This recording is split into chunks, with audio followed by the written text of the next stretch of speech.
సుమన్ టీవీలో మీ personal and business promotions కోసం కింది నెంబర్కి కాంటాక్ట్ చేయండి.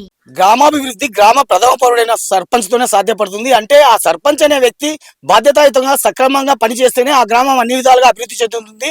అయితే కర్నూలు ఉమ్మడి జిల్లాలో ఈ సర్పంచ్లు అనే వ్యక్తులు ఈ గ్రామాల అభివృద్ధికి సక్రమంగా పనిచేస్తున్నారా లేదా అని తెలుసుకునే ప్రయత్నం సుమన్ టీవీ చేపట్టింది. ఇందులో భాగంగా నేను ప్రస్తుతం పత్తికొండ నియోజకవర్గం కృష్ణగిరి మండలం ఎరకల్ చెరువు గ్రామానికి వచ్చాను. నేను ఈ గ్రామంలోనికి వెళ్ళి ఈ గ్రామ సర్పంచ్ ఎవరో తెలుసుకొని అతని గ్రామాన్ని అన్ని విధాలుగా అభివృద్ధి చేశాడా లేదా అని తెలుసుకొని సుమన్ టీవీ ప్రేక్షకుల గురించి ప్రయత్నం చేశాను. Please come with me.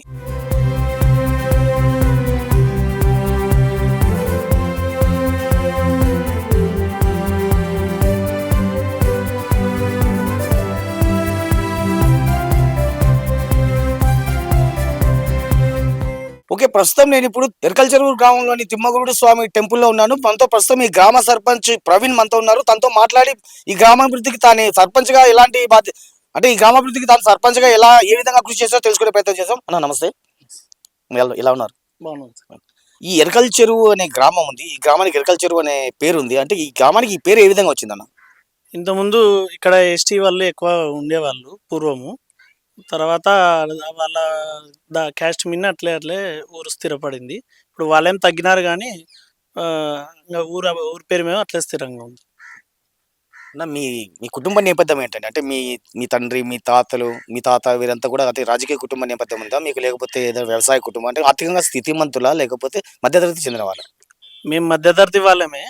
మా తాత వాళ్ళు కానీ సర్పంచ్ చేసినారు. మా నాన్న 22 years సర్పంచ్గా చేస్తూనే మరణించినాడు. ఇప్పుడు నేను 2వ టర్మ్లో సర్పంచ్గా ఉన్నాను.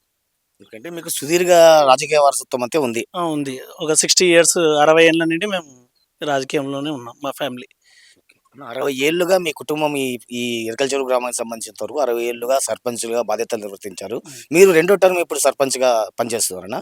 ఈ గ్రామాభివృద్ధికి మీరు ఎలాంటి కృషి చేశారు? గ్రామం అంటే ఇంతకుముందు నేను 2006లో సర్పంచ్గా ఉన్నాను, 2013 వరకు. అప్పుడు కాంగ్రెస్ గవర్నమెంట్లో బాగానే డెవలప్మెంట్ ఉండింది. రోడ్లు కానీ, డ్రింకింగ్ వాటర్ కానీ, డ్రైనేజ్ గాను, ఇంకా వచ్చే సంక్షేమ ఫలాలు కానీ మేము అన్ని ఊర్లో వాళ్ళకి దగ్గర ఉండి చేయించినాము అప్పుడు. కానీ కొన్ని అనివార్య కారణాల వల్ల అప్పుడు కొన్ని ఊర్లో గొడవలు, ఫ్రాక్షన్తో కొన్ని ఇబ్బందులతోనే అలా డెవలప్మెంట్ చేసినాం. అంటే ఇప్పుడు సర్పంచ్గా మీ 4 ఏళ్ల పదవీ కాలం అయితే ముగిసిపోయిందన్న. ఇప్పుడు దాదాపుగా ఇంకో 13 నెలల కాలమే మిగిలినట్టుంది. మరి ఇప్పటిదాకా మీరు అంటే ఈ టర్మ్ సర్పంచ్గా మీరు ఈ గ్రామాభివృద్ధికి ఎలాంటి చర్యలు తీసుకున్నారు? చర్యలు అంటూ ఏం లేవు. చెప్పుకోవాల్సినంత అభివృద్ధి అయితే చేయలేకపోయినాం మేము. మా చేతిలో లేదు అది. ఎందుకంటే మొత్తం మాకు వచ్చే నిధులన్నీ పోయినసారి ఉన్న వైఎస్ఆర్ గవర్నమెంట్లో మొత్తము వాళ్ళు ఒక గ్రాంట్ కానీ ఇవ్వకుండా మాకు రావాల్సిన గ్రాంట్, ఇది ఏ గవర్నమెంట్ ఇచ్చేది కాదు, సెంట్రల్ గవర్నమెంట్ ఇచ్చే గ్రాంట్ వాళ్ళు ఇవ్వకపోగా సెంట్రల్ గవర్నమెంట్ గ్రాంట్ కానీ మావన్నీ వాళ్ళు వాడేసుకోవడం జరిగింది. దాని నుండి ఈ 4 ఏళ్లలో మేము పెద్దగా చెప్పుకోదగిన అభివృద్ధి అయితే చేయలేదు.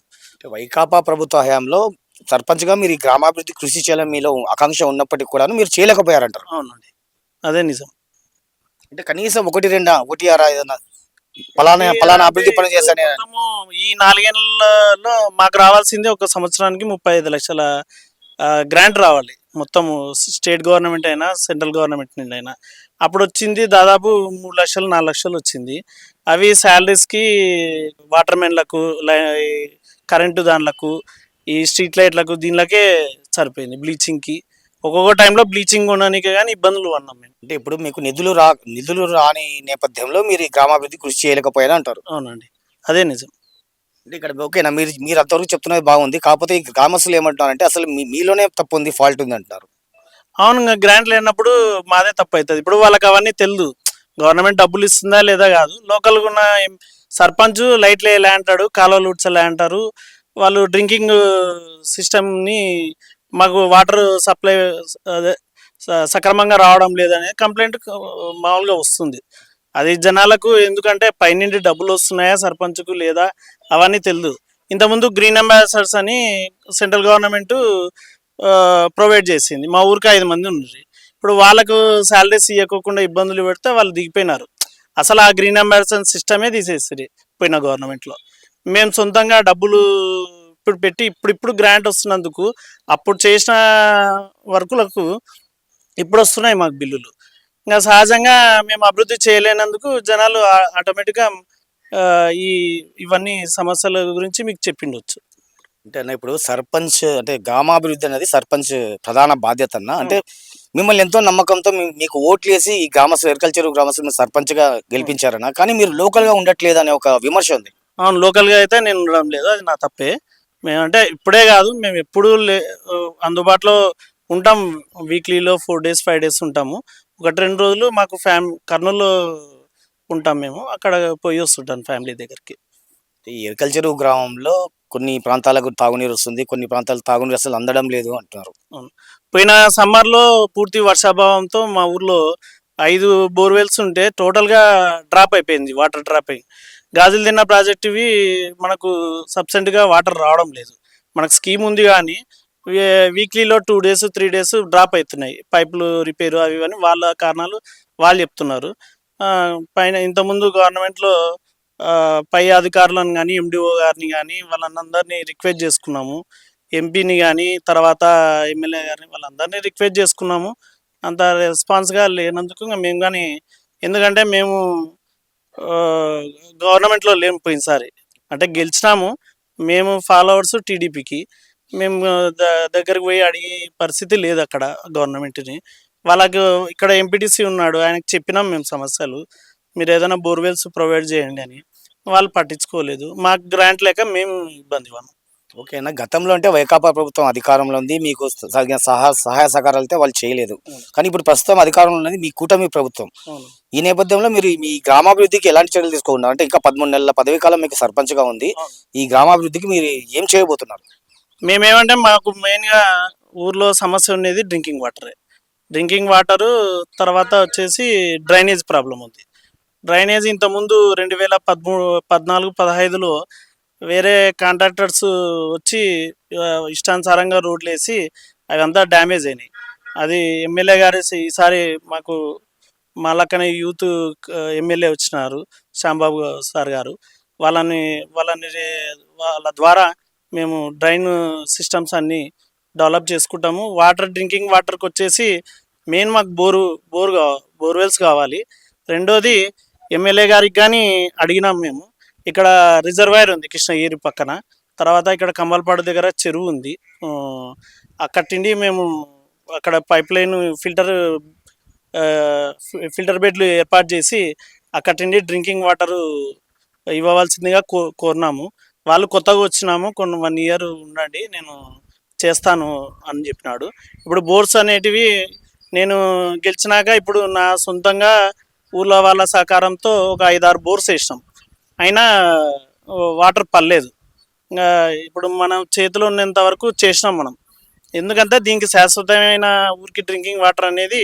రెండోది మా ఊర్లో బోర్స్ అనేవి ఫ్లోరైడ్ వాటర్, దాని నుండి మేజర్గా వచ్చే ప్రాబ్లం ఏమంటే కిడ్నీ ప్రాబ్లమ్స్.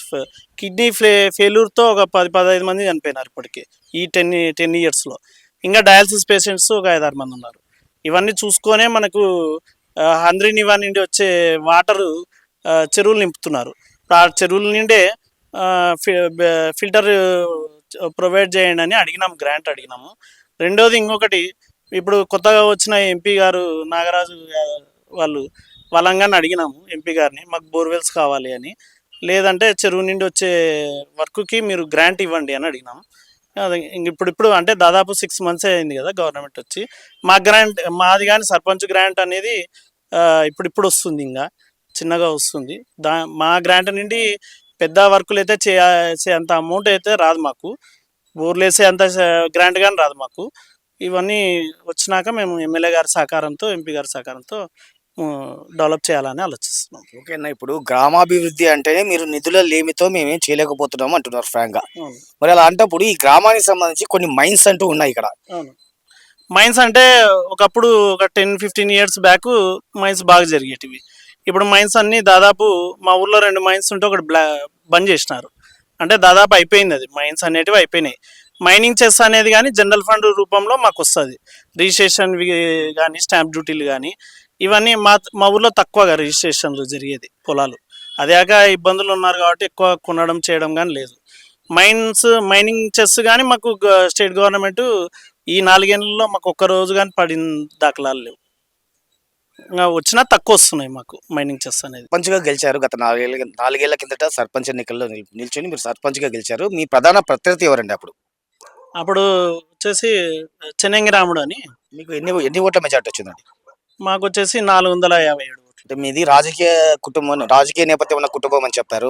మీ తండ్రి తాతల కాలం నుంచి కూడా సర్పంచ్లుగాను పనిచేస్తారు. అంటే ఫస్ట్ వాళ్ళు ఏ పార్టీలో ఉన్నారండి?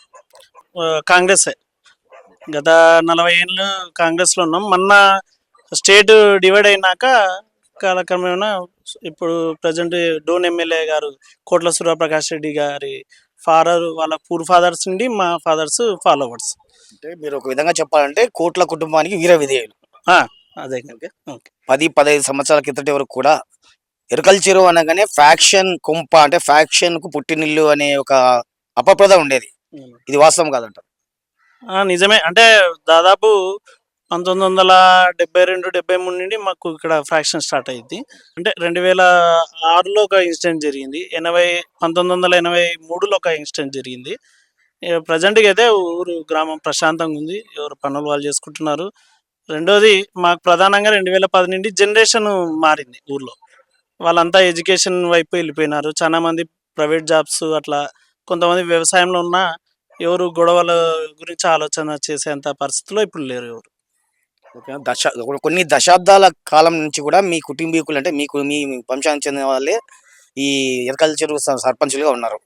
ఇలాంటి నేపథ్యంలో ఈ ఫ్యాక్షన్ గొడవలని అంటే ఫ్యాక్షన్ గొడవలు ఎక్కువైన క్రమంలో మీ కుటుంబం అంటూ ఈ రాజకీయ వారసత్వంలో ఉంది, ఈ గ్రామంలో సర్పంచులుగా ఉన్నారు. మరి ఈ ఫ్యాక్షన్ ఎందుకు మీ కుటుంబీకులు నిలువరించలేకపోయినారు? నిలువరించకపోయినారు అంటే ఎడ్యుకేషన్ లేకపోవడము ఆ టైంలో. అంటే 60-70లో 80 అంటే 90 వరకు ఇదే పరిస్థితే ఉండింది. తర్వాత మా పెద్దనాన్నగారు అప్పుడు ఇట్లే ఉంటే ఇదే ఇబ్బంది పడతామని చెప్పి 18స్లో మా ఊరికి మండలంలో ఫస్ట్ హై స్కూల్ తెచ్చింది మా మండలానికి. ఫస్ట్ మా ఊరికే వచ్చింది. 80-82 నుండే మేము చిన్నగా ఉన్నప్పటి నుండే విద్య డెవలప్ అయితే ఊరు డెవలప్ అవుతుంది, గొడవలు లేకుండా ఉంటాయి అనేది. ప్రధానంగా మనకు ఎక్కడ చూసినా ఇప్పుడు మన రాయలసీమలో ఎక్కడైనా ఏ పల్లెలో అయినా ఒక పల్లెని మీరు చూపియండి, ఫ్రాక్షన్ లేదు, గొడవలు లేవు అని.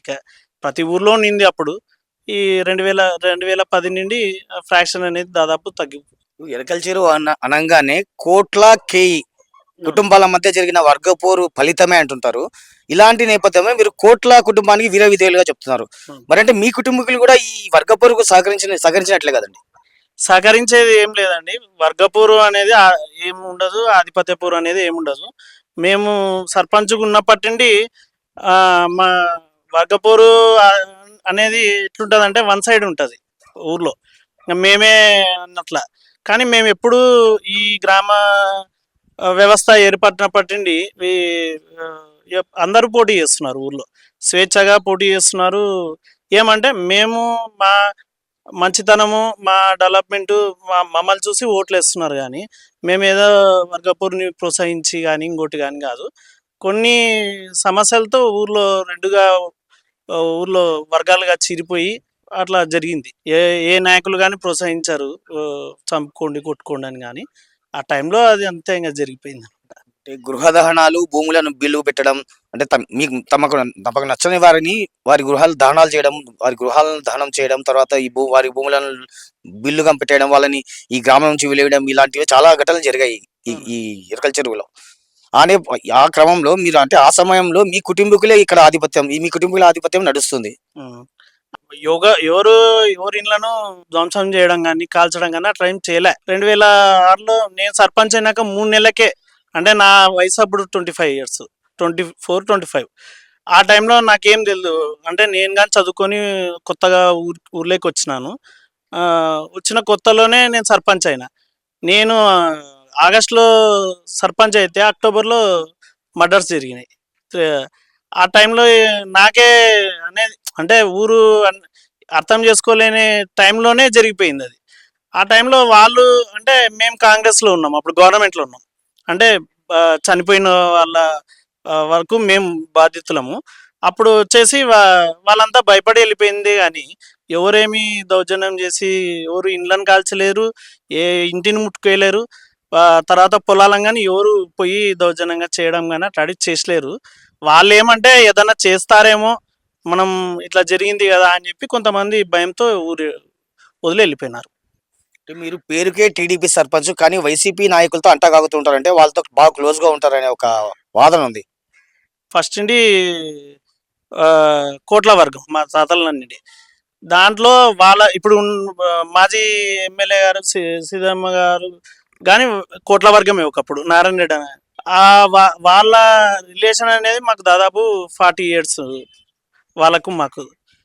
దాని నుండి మేము ఒక్క 2013లో మేము అంటే టీడీపీలోకి ప్రకాష్ రెడ్డి ఇప్పుడు జాయిన్ అయినాడు 2019 నుండి.